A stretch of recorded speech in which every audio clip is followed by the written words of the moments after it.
Hello. It is a Friday. I don't normally live stream on a Friday, but that's okay.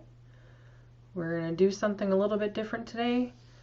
I am working on a dungeon design for the first time. This is only the second dungeon design I've ever tried, ever. So I'm brand new to this. And if this makes you cringe, I'm sorry. But I need to get this done for a game that I'm working on, and I'm kind of feeling the desire to be a little bit social. So I thought, why not log on and just do some work, see who comes to hang out, and go from there. So the crypt that I'm working on is the base for a necromancer, who's kind of the big bad in the campaign that I'm running currently. And this is what I have for her layout. So this is the original map that I did. Each of the colors represents an elevation change in the space, and each of these things are labeled as to what they are. My original design goals was to try and make it like a self-contained fortress, and the inspiration for this was I went to visit one of the forts along Hadrian's Wall in England when I was there over Christmas. And it was a very contained situation. It wasn't a large complex, but they had things like their own small Roman baths and places for their horses to live, and it was a very interesting setup. So I was kind of drawing from that when I was putting all of this together. There are bedrooms and stuff for the lackeys, there are baths, there's actually a small gym for the human guards. There's a lab that is used for this necromancer's work and research, because she's definitely kind of the builder type as opposed to the mad, just let's raise everyone from the dead type. She's got a library and a private study. There's a garden here for spell components. The treasury, where she's keeping the majority of the artifacts that she's managed to secure in her own private quarters. And then things like storage, a common room, a kitchen, servants' quarters, and, you know, an audio glare so that you don't have any problems with sanitation. And then there was a Patrick. Hey, Patrick. How's it going?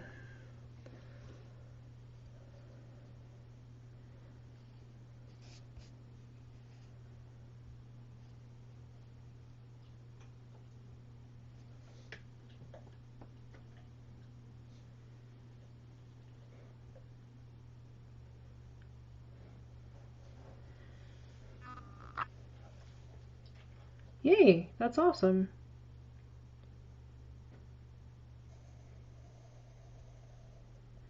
What I want to do with this is draw it up so that I can photocopy the pieces, and then I can put them in the envelopes like I was talking about yesterday for my players. So that's kind of my plan for today, is to come up with a somewhat nice edited version, and then go from there.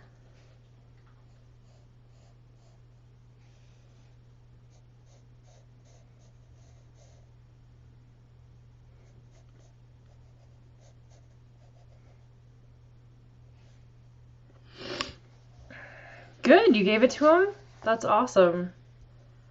I'm super glad he likes it.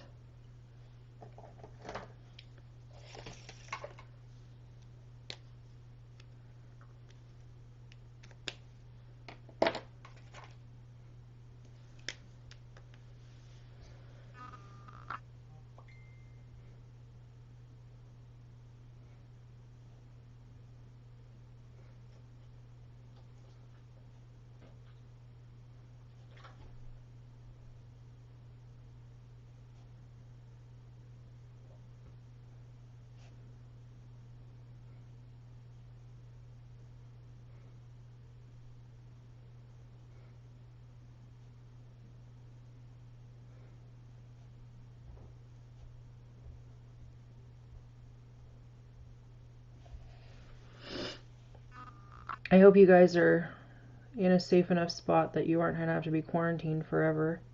You can actually use your DM screen, because I think that would be great.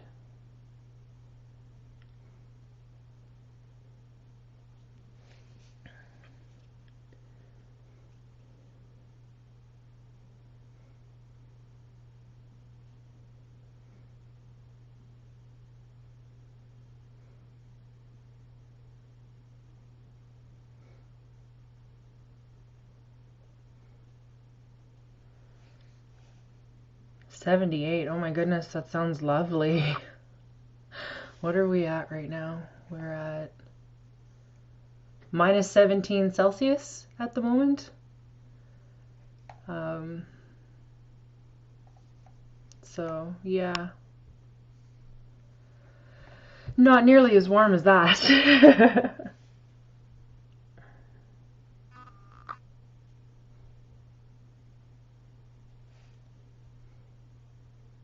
Although, to be fair, minus 17 feels pretty good after how cold it's been off and on. We were in the low minus 20s yesterday, so I will take minus 17.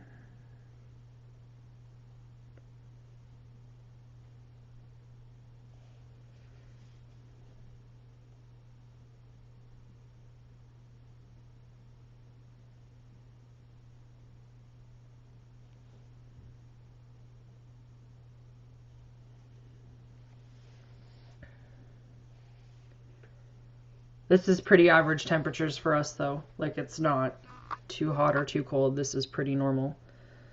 So, I don't have too many real complaints.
What are you working on today, Patrick?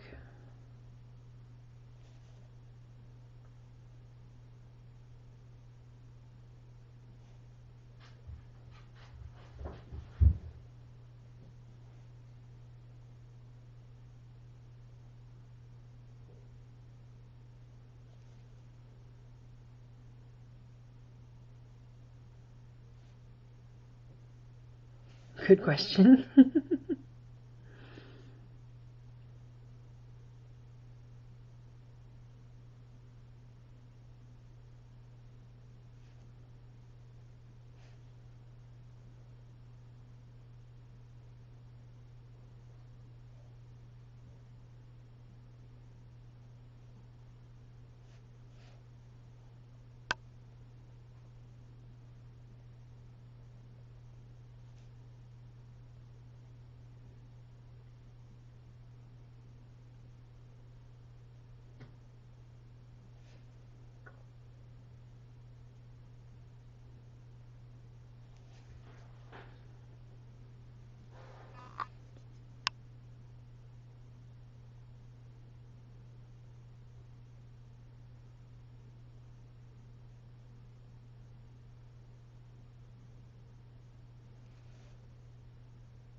Embossed on leather. Have you ever seen Kafir Mendel's work in the map group?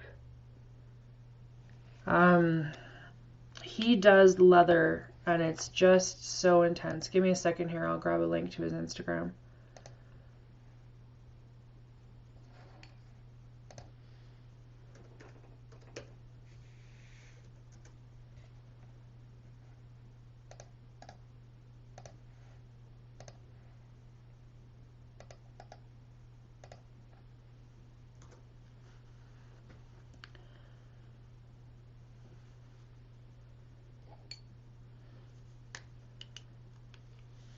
He does it with, I want to say pyromancy, but that's not the word I want. Um, Doing a burning tool against buckskin to give his volumes and stuff is really neat. He live streams in the evenings almost every day, and it's really fun to watch his process. Like, I just enjoy hanging out with him and watching what he does. It's really cool.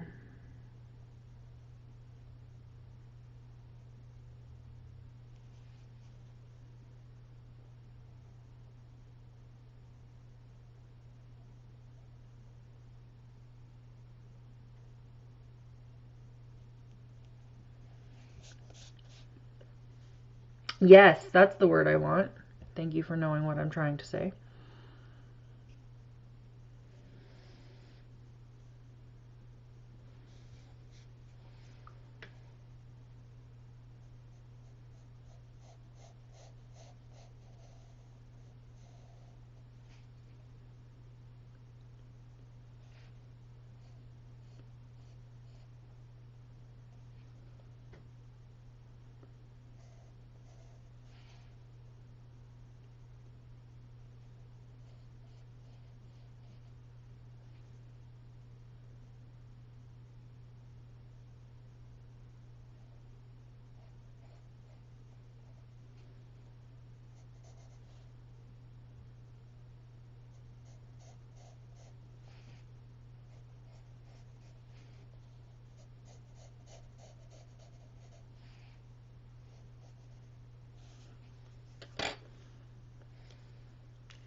Get angry at your gene pool? Why on earth would you get angry at your gene pool?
Hello, third person who joined us. How are you?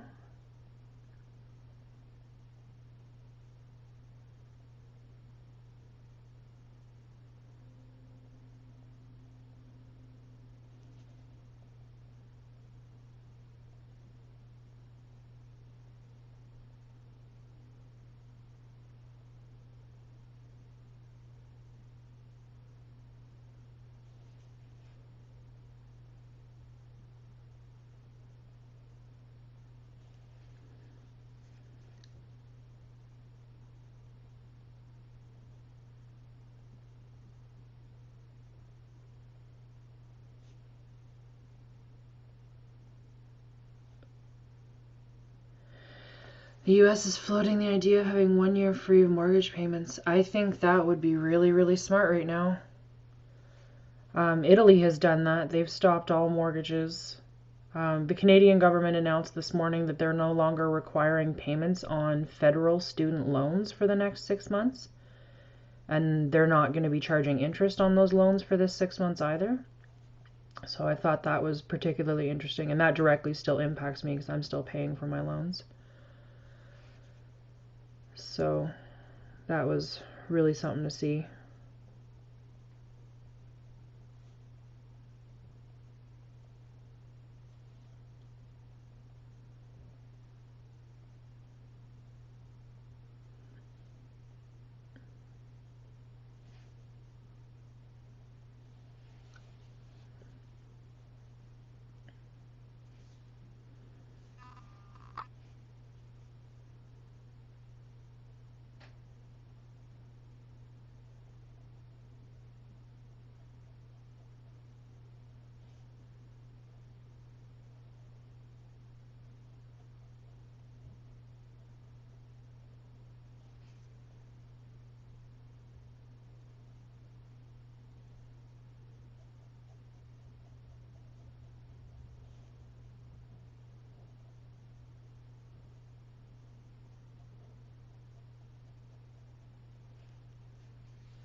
Unsatisfying soup, that's the worst kind.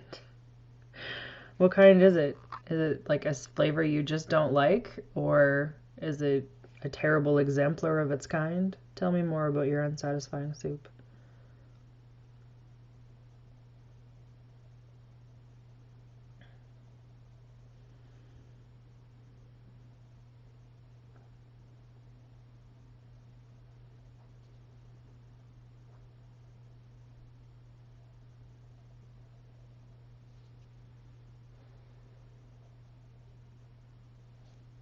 Yeah, that's fair. That is fair.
and beans. Yeah, so what I think I want to do with this is, like, I'm drawing this 2 sections right here is this 2 sections.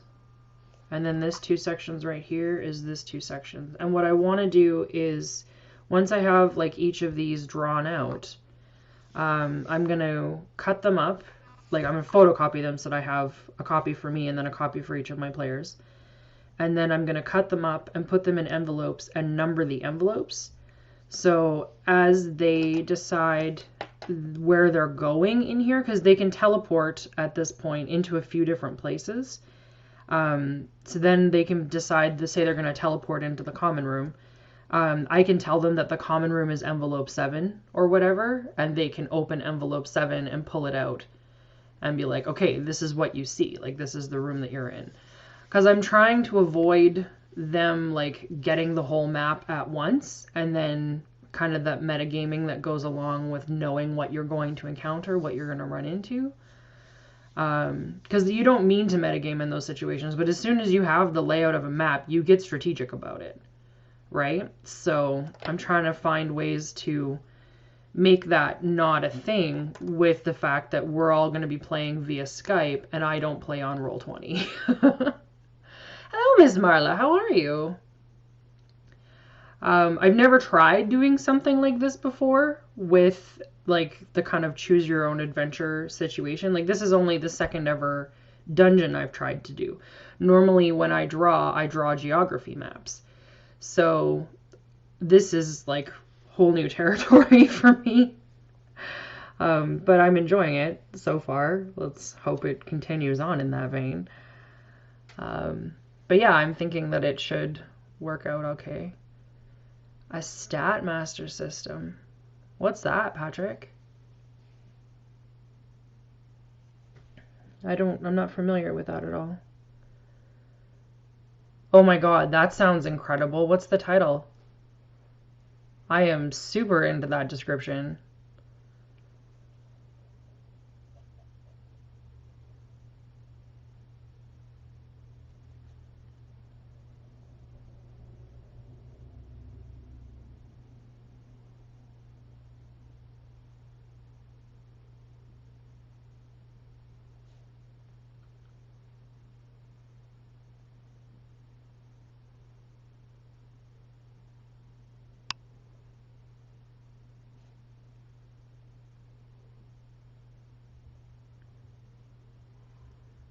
The Affair of the Mysterious Letter by Alexis Hall. Where is my note paper?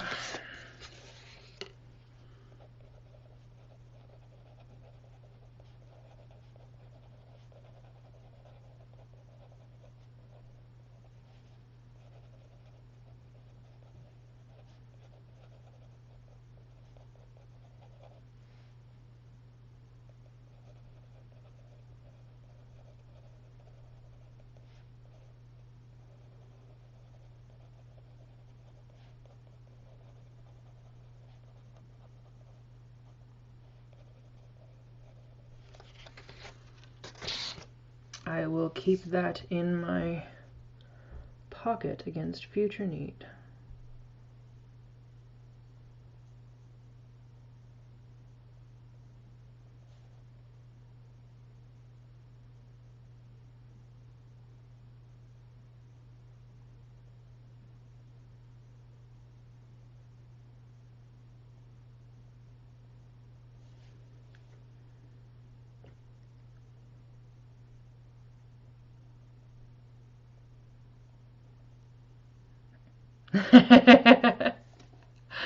I love that you wanted to catch my stream all this time. Like, that's super exciting.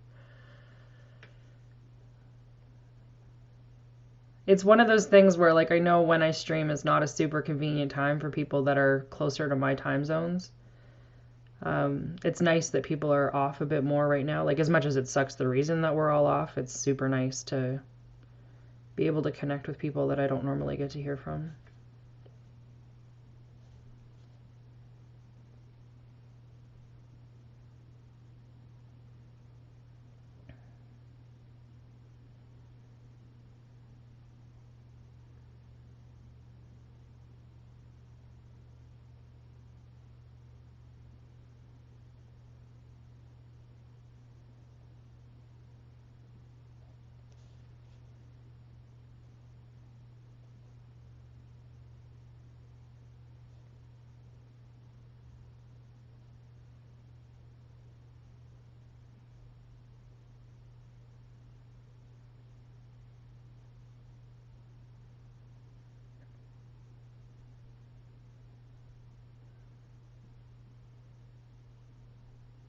Oh, neat.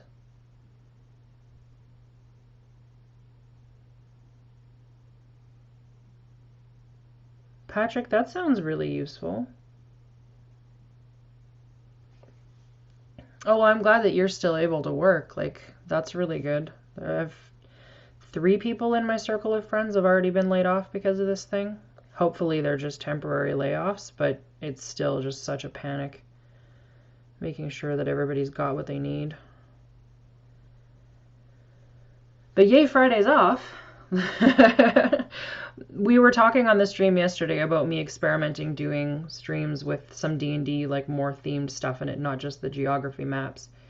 And so if I do make these kinds of streams more regular, I will do them on a different day of the week so that I'm not kind of choosing one over the other.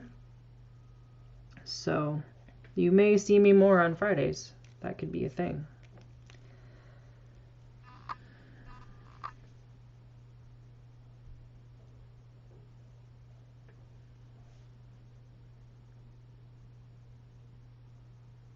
That sounds really cool, Patrick.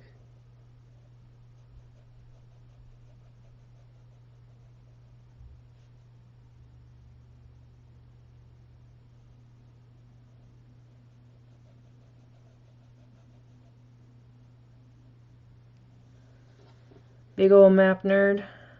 I like people who are map nerds. Turns out some of them are my people, and I didn't know that until I started doing this.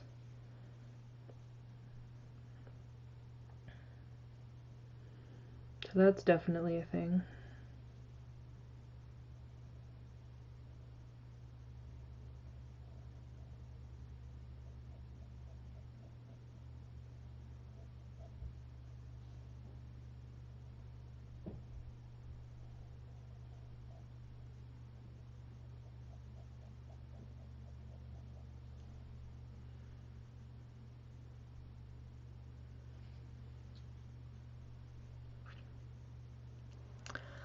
What sort of things do I think I'd discuss in my first 3 world building streams? You make it sound like I have a plan, Patrick. I never have a plan. I'm always just making it up as I go. What would I discuss on world building streams? I think I would love to talk about cultural stuff. I have a background in religious studies and cultural anthropology in terms of my formal education. And those are topics that are really, really dear to my heart in terms of just talking about how we understand ourselves and how we organize ourselves along those lines. And I think that having had the education that I've received really does inform my world building because it makes it more nuanced because I'm thinking about stuff that I wouldn't have thought about without getting that education. And I think sometimes just having that trick of being like, hey, but what about this? Like, what does childcare look like in your world? Really serves to kind of pick apart assumptions that we have that are based on gender or based on economics or based on politics. Like, who needs to be available to run the state? Therefore, who's left over, quote unquote, to take care of child rearing? Is it communal? Is it strictly non-communal? Like, does anybody have the right to keep a kid in line, or does it really just not take a village but just a family? Like, I love those kinds of questions because I think they're super revealing about a lot of the optics of how a world works that we don't necessarily think about right away. I am, as a person, super interested in issues of gender and economics and how they lead to cultural disparity. So that's something else that I think we don't look at disparity necessarily because it adds just another massive chunk to world building. When we conceptualize our cultures, we tend to conceptualize them as nations or as like smaller groups, but then you don't necessarily look at the things that create schisms within those smaller groups. And I think that that's a really interesting part of the tensions and the drives within groups. The D&D resource, the Guildmaster's Guide to Ravnica, which I have on my desk right here. Nope, that's the wrong one. This is one of the most interesting resources that I have seen because the premise of it is that Ravnica is one giant city. And so instead of dealing with a homogenous system where everybody is roughly all the same, you're dealing with guild after guild after guild who all have competing bonds and flaws and objectives. and it creates like a very, very nuanced environment. And I think for a lot of us, we don't go that far because really that's the nitty-gritty rabbit hole of world building, right? Like, if you come up with 5 factions for every city that you're in, you're never going to finish your world building and get onto the project that you actually want to get onto. So you have to pick and choose and make that decision so you don't drive yourself absolutely squirrely. But it's also just one of those things where, like, there's so much more nuance to it that we don't necessarily look at. And some of those points of tension that we discard could be super, super useful. I was running a solo for Charles last night in the Gatto setting, and Gatto is a large multicultural city-state. It's an island nation. Think Santorini, Greece, in aesthetics. And the most notable thing about Gatto is what you look like doesn't matter there, it's what you sound like. So all of the popular people and the very well-spoken people are people who have beautiful voices and excellent oratorial skills. Doesn't matter what you look like.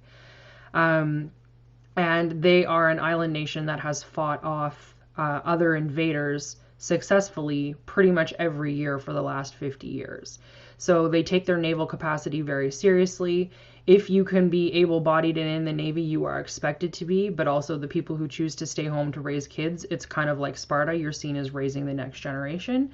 So that's an honored position, and that's a valuable kind of contribution to society. And there's no gender disparity. If you can serve in the Navy, great. If you can raise children, great. It's more what you're doing as a task as opposed to how your gender influences that. And I think that that is interesting for my players sometimes because it subverts some of our expectations that you're unconsciously coming to the game with. So last night I was playing with Charles, and his character Kaiden is a former mercenary. He's very gruff, kind of like think Batman, just very gravelly and kind of rough around the edges.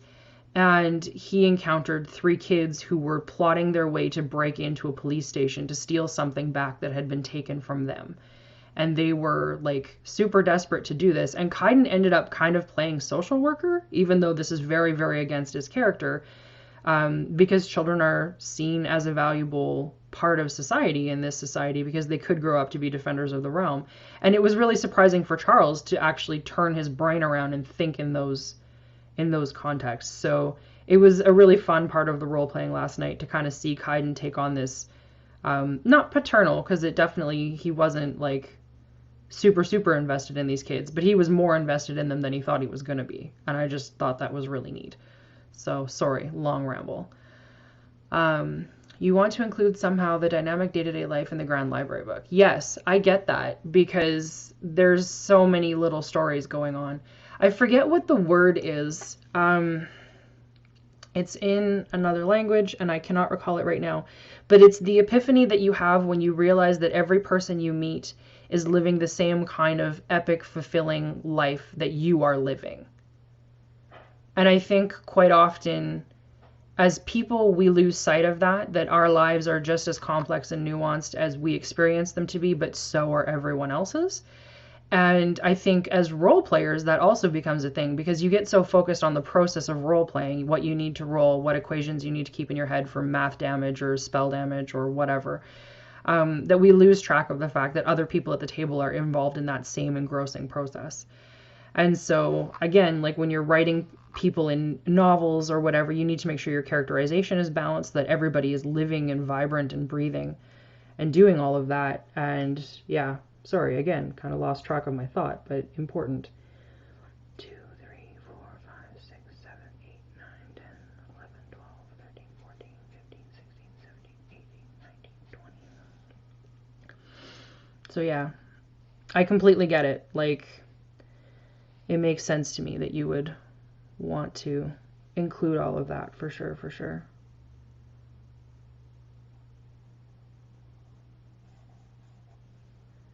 One, 2, 3, 4, 5, 6, 7, 8, 9, 10, 11, 12, 13, 14, 15, 16, 17, 18, 19, 20.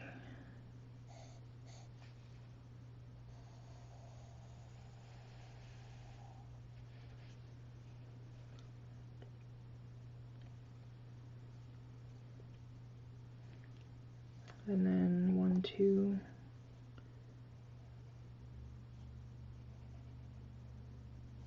1, 2, 3. 1, 2, 3. 1, 2, 3. 1, 2, 3. Nope. Wait. 1, 2, 3, 4. 1, 2, 3, 4. Perfect.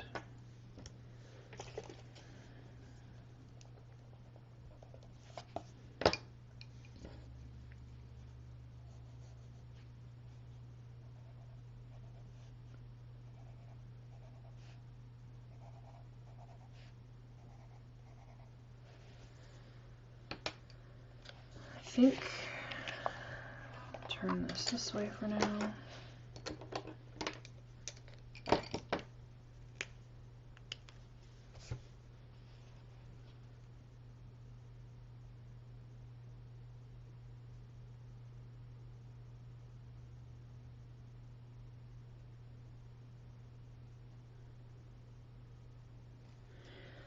Like, ironically, I think this coronavirus situation, ironically is the wrong word, but poignantly perhaps is better, is really pointing out the structural inequalities that we're facing, where unskilled labor, such as grocery store stockers and stuff like that, a lot of people are complaining about having to pay a living wage, and a living wage, quote unquote, of $15 an hour, which is hardly a living wage at all. But these are the people that are keeping us running right now. And so this idea of, like, what does social injustice look like in your setting? Kaiden, Charles's character, is a warlock, and his patron is an archfey who ended up saving the Queen of the Winter Court from being assassinated. So she is from the Unseelie Court. She is a warrior of her own self. And she prevented this assassination, which got her elevated in stature in the court. And so part of the reason that she chose Kaiden as someone that she was willing to share her power with is he is dedicated to stopping injustice that he saw in his community. He kept his cousin alive during a botched naval battle where somebody had betrayed them. And he succeeded in solving that problem, and then was actually punished by his family for it because he used magic to do it, and that was not acceptable within his minority culture. So he was cast out of his family, which is another form of injustice that he's having to deal with. But one of the things that his patron expects of him is that he correct injustice where he sees it. She, like, understands that he's not going to be capable of solving all of the problems. But it is one of his patron-packed items that if he sees something he can correct, he is obligated to do it. And if he's not in a position to do it, he has to, like, give to charitable causes and stuff that are attempting to solve those problems. And that was something that, like, as a play dynamic, Charles had never really encountered before.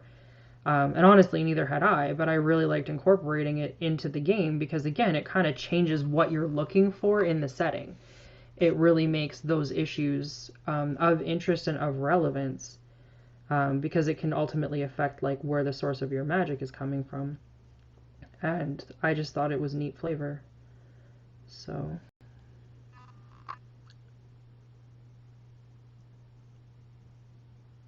I can't take back any envelopes because we're all in quarantine. So I have to trust them to handle this part of it for me. I'm literally dropping these off so that we can still play together.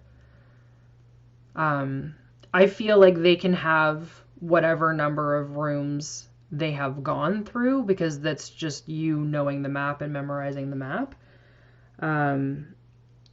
But I don't know. Can you explain to me more of your rationale? Because I'm super interested in knowing.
Ah, I follow. I follow. I follow.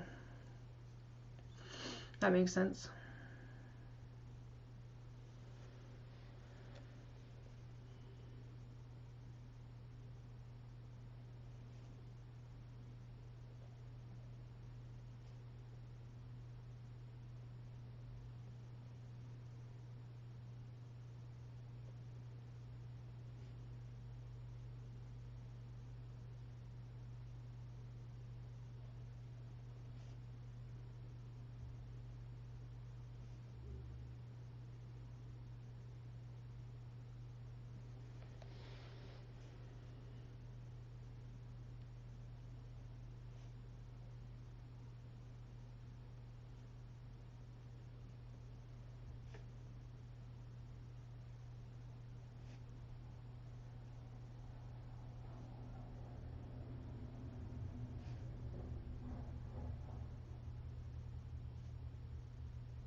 One, two, three, four. Oh, don't do this in pen first, you fool.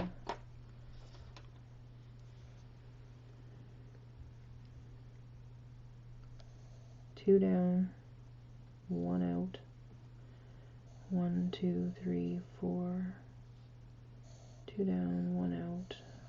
Four.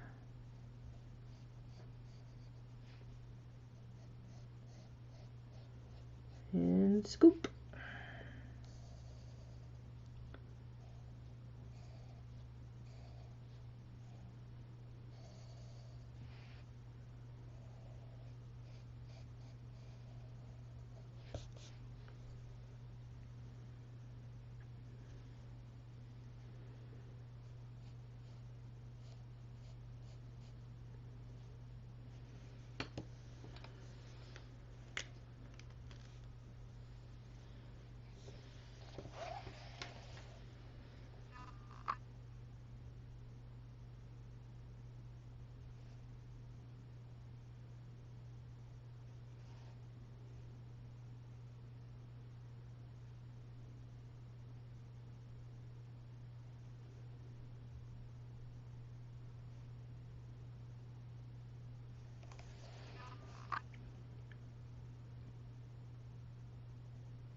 Yes, it would have been really great ISO practice, and I did consider it. Um, and I still may do it just for myself because of the practice aspect of it, but I also think the ISO wouldn't have been as useful in the actual gaming context that I'm trying to create, because I would have had to give them the entire map, I think, because I can't think of a way to like envelope partition an ISO map like this. Like that would be difficult, I think.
There's a Myrna!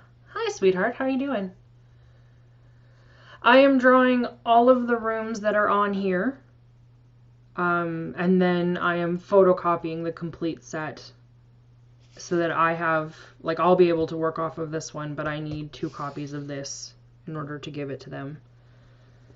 So that is my plan as it stands.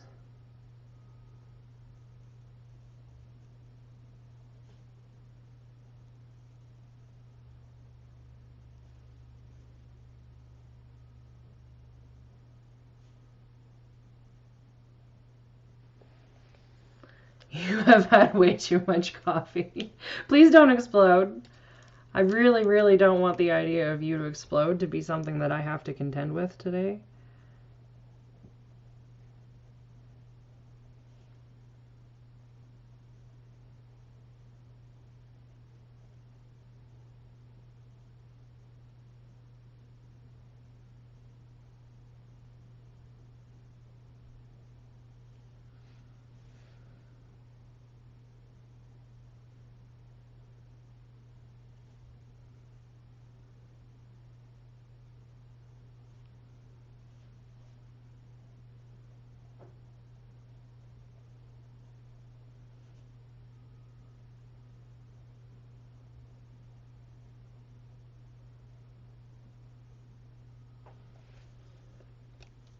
Just for me. I feel special. Oh, so special.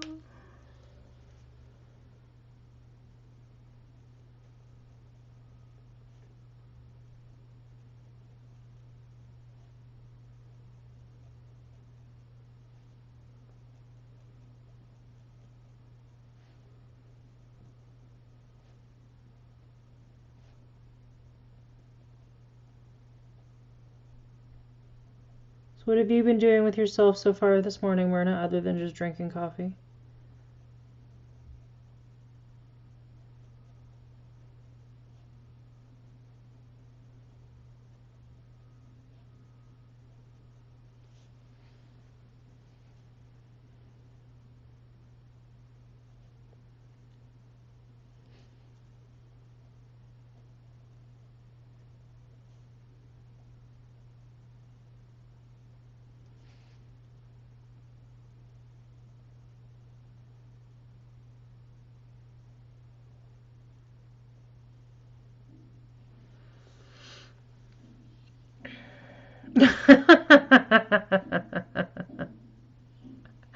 Okay, well, you can make the coffee, but don't drink the coffee. What audiobook are you listening to? Marla was saying that they've got a good one that's a gender bent Sherlock Holmes story, which sounds like awesomeness to me. A Lovecraftian and gender bent Sherlock Holmes story.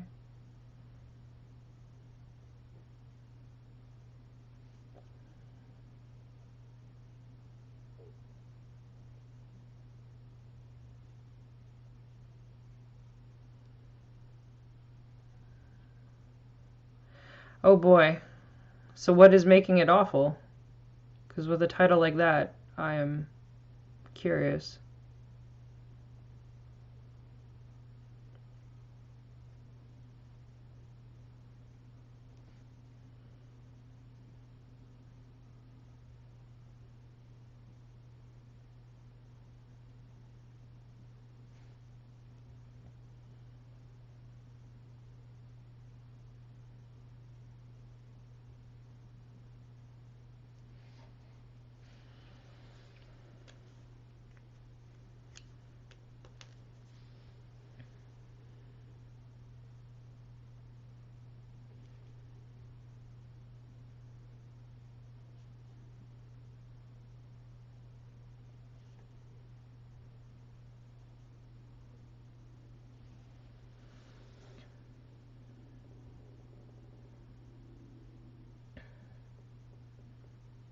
What's a murder mystery? Oh my.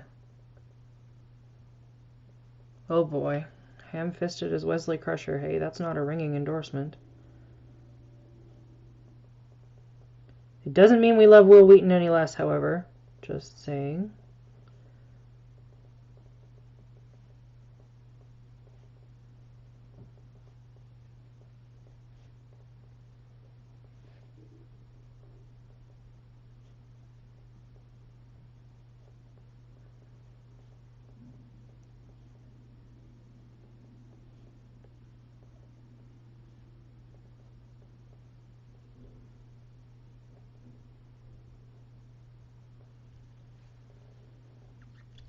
That is fair.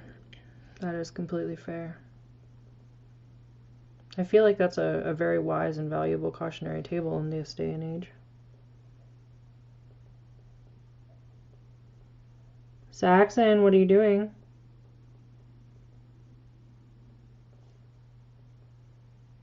Stop licking your foot.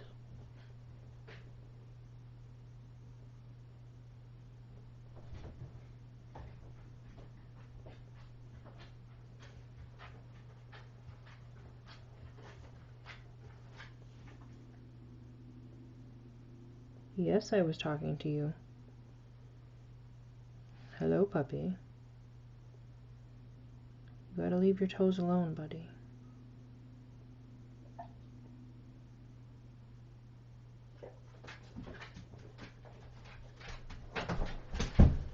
Good boy.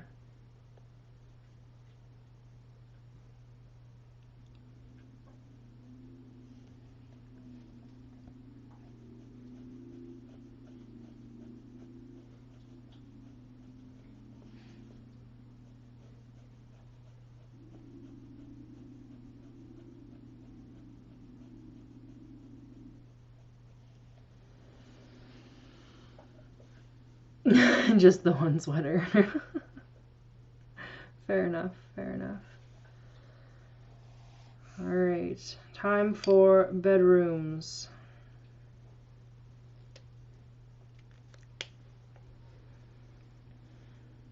I need 6 of them.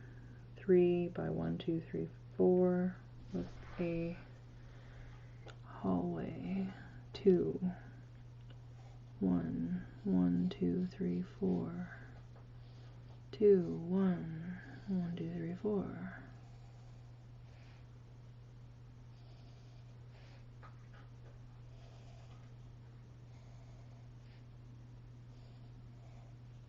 Man, dot grid paper is magic. Like, just putting that out there, it makes my life so much better trying to do any kind of project like this.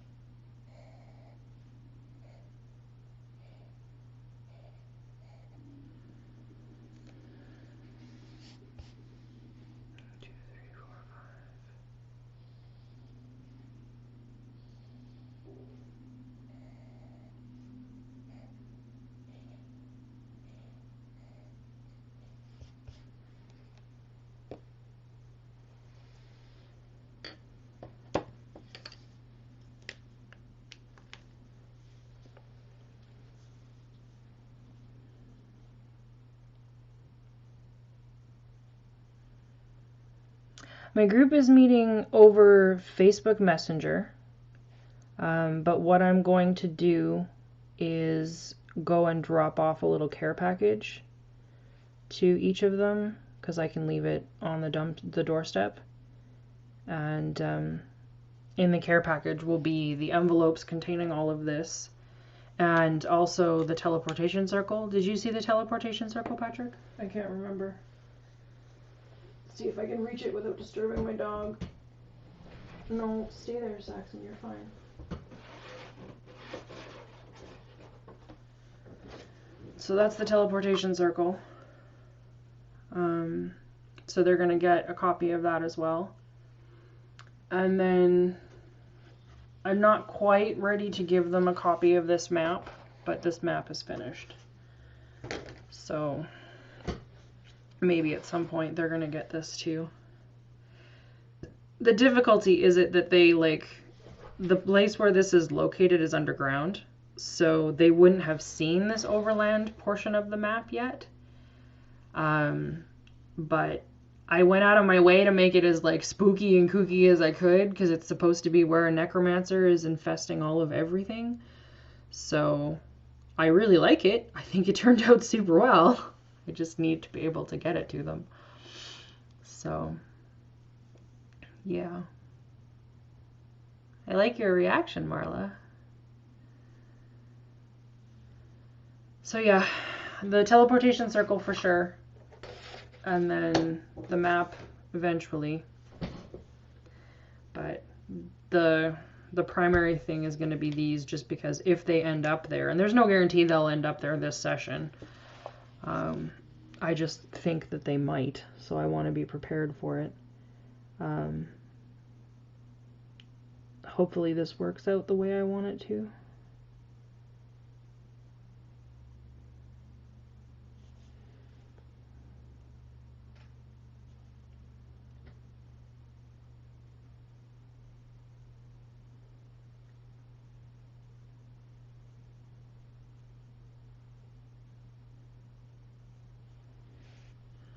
I dig the spookiness too. It was definitely something that I worked for very deliberately on that map.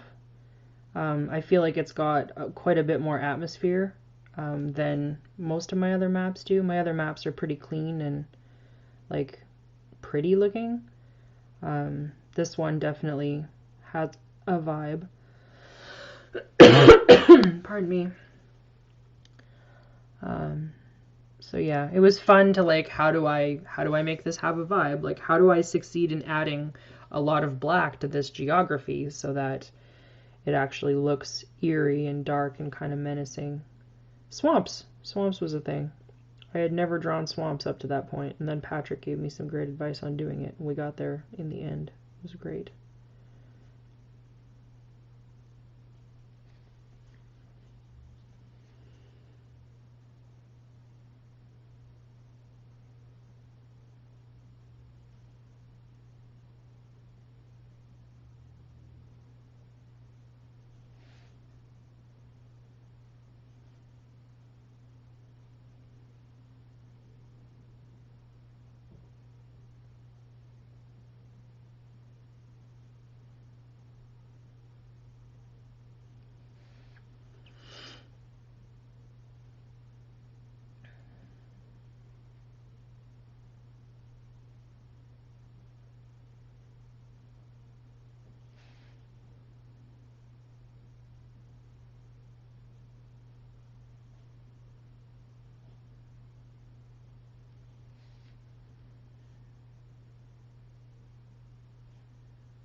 Man, people who do just dungeon maps all the time have a lot of patience for just squares and rectangles. It's definitely a thing.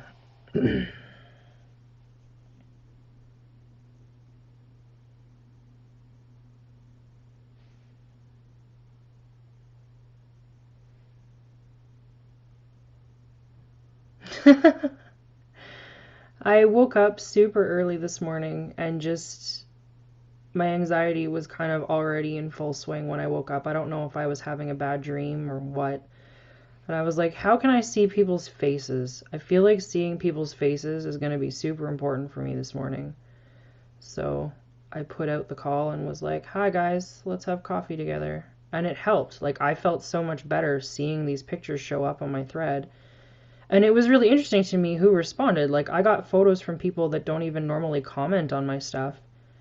A couple of my coworkers from back at C3, which was like 10 years ago already. We keep tabs on each other, but it's never like we're commenting or we're super close friends or anything. But three of them commented today, and it was just so nice to like see their faces and see that they're okay. I loved your quote with your mug because you are not wrong. So it was pretty awesome.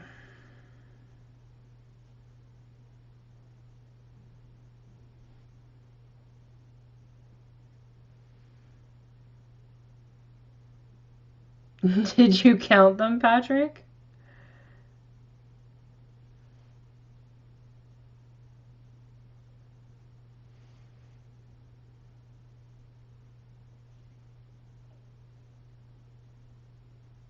You dare not. Okay, that's fair. I mean, I respect your decision either way, but that's gonna be a lot of books, man.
Right?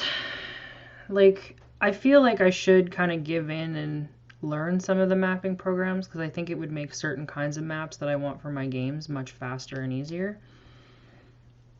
But I feel sometimes about that the same way that I feel about buying like pre-made grocery stuff. I can cook very, very well from scratch. And in my head, that kind of obligates me to do it. But, like, that's kind of a stupid argument and doesn't necessarily mean that I'm like having the best use of my time.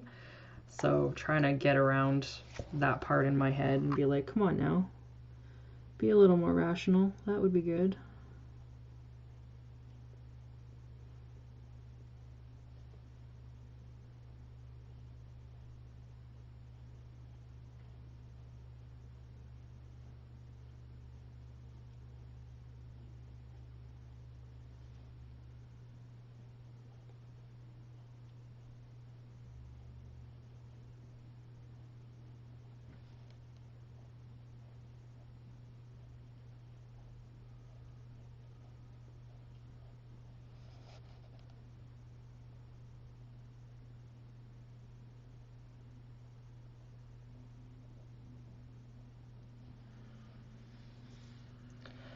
Yep. But I think it's one of those things where, like, you can do it faster, but it doesn't have that same flavor of originality. Like, all incarnate maps look the same to me. All of them. And I honestly, my eyes just kind of glaze over and I just scroll past them now because they aren't interesting to me. Whereas, like, even a poorly drawn, hand-drawn map, I'm going to stop and look at because I want to know how you put this together. What were you thinking of? What kind of marks were you using and making? All of that kind of thing. So I find that just way more interesting to me.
Yeah, it's definitely a thing.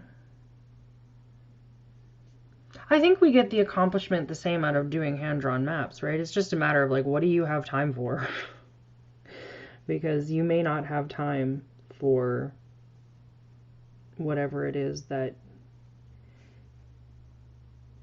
you've got going on. Like, originally I thought about trying to teach myself to do this in Photoshop because it's a really good exercise. Like, I think it would teach me a lot to figure out how to do it in Photoshop. And once I have those skills, Photoshop becomes faster and that would let me do other things with it.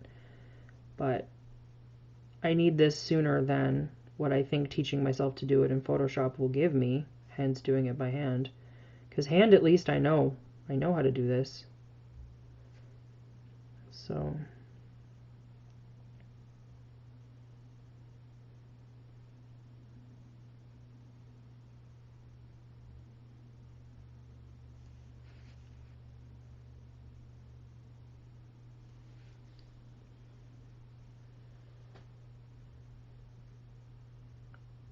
which software did you try, Patrick?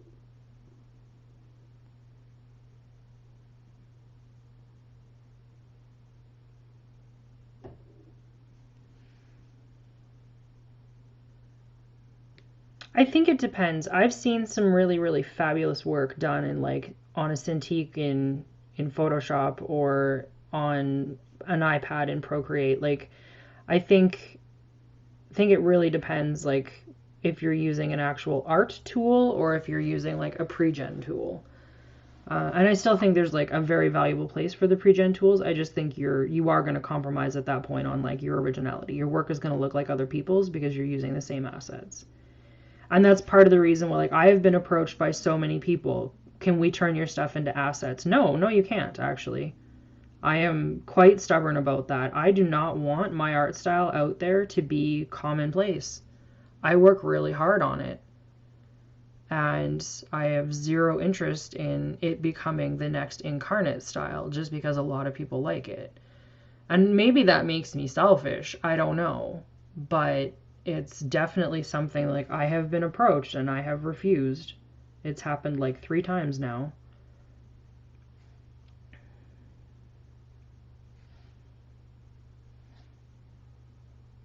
I mean, it's flattering, but at the same time, it's just like, no, I'm good, thanks.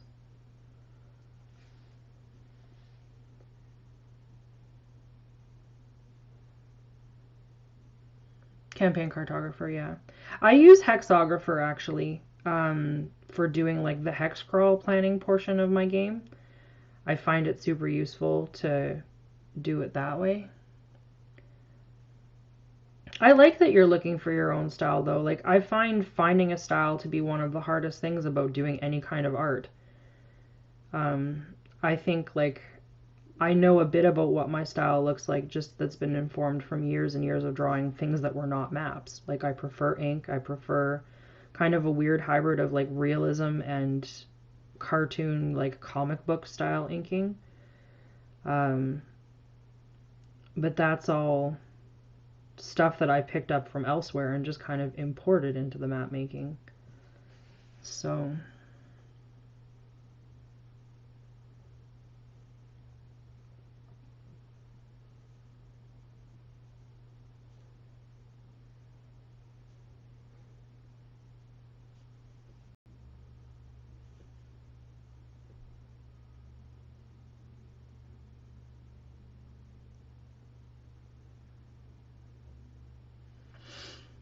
three out of 5 stars. Nice. Yay, tea. What kind of tea are you drinking?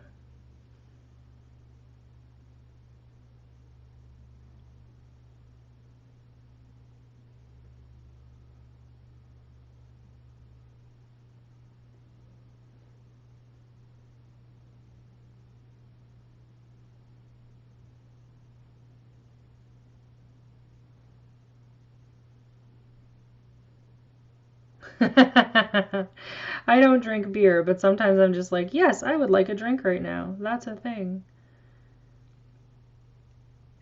I had some rum and coke while I was gaming with Charles yesterday. I don't drink a lot because it seems to really slow down my weight loss that I'm working on, but every now and then you're just like, you know what would be good right now?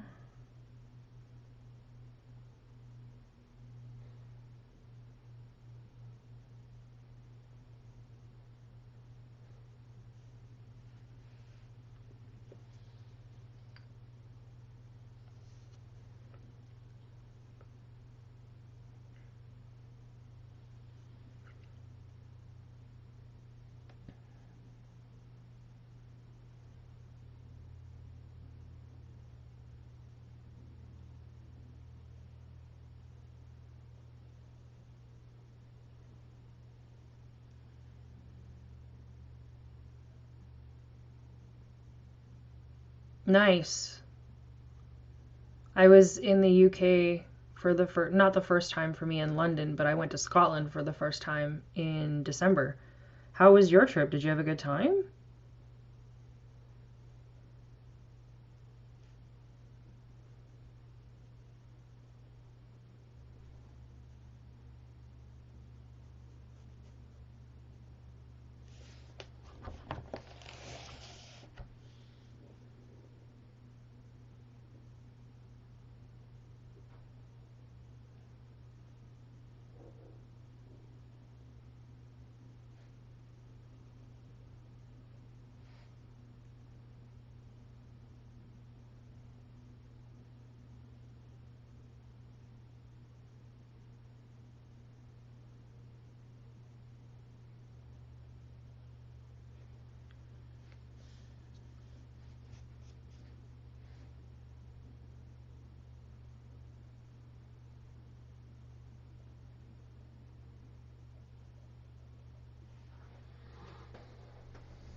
gluten-free fish and chips, yeah.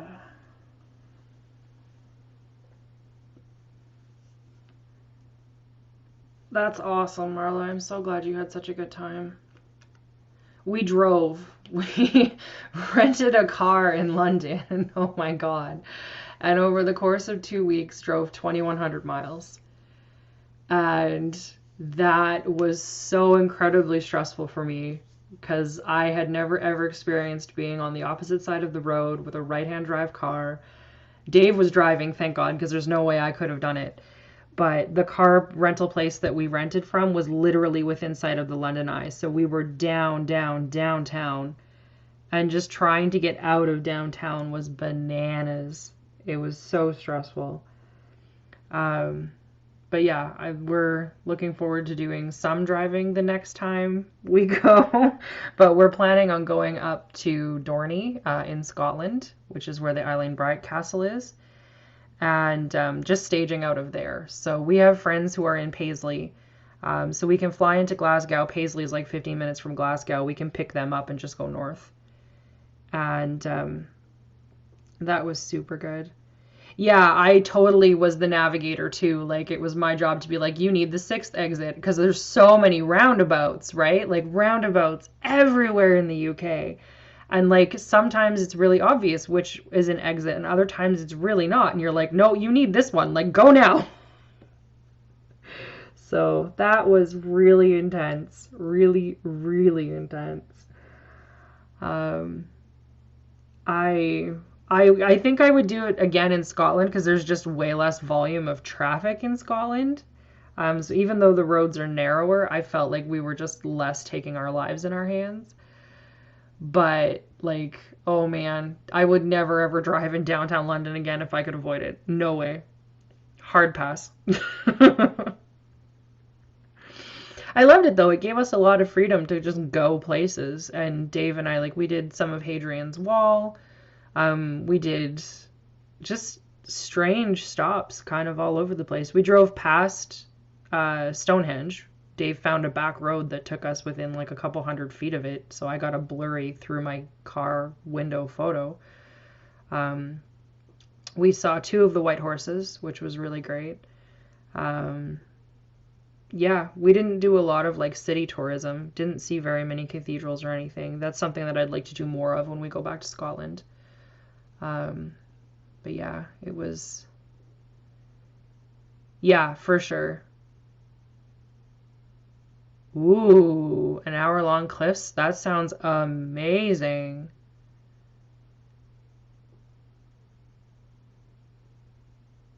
Yeah, I can't wait to go back. Like, my husband's military and he's currently deployed overseas. So as part of being deployed overseas, if you're gone for certain lengths of time, you're guaranteed trips with your family. You can either come home and see your family at home, or the Army will cover part of the cost for your family to come to you or go into third location.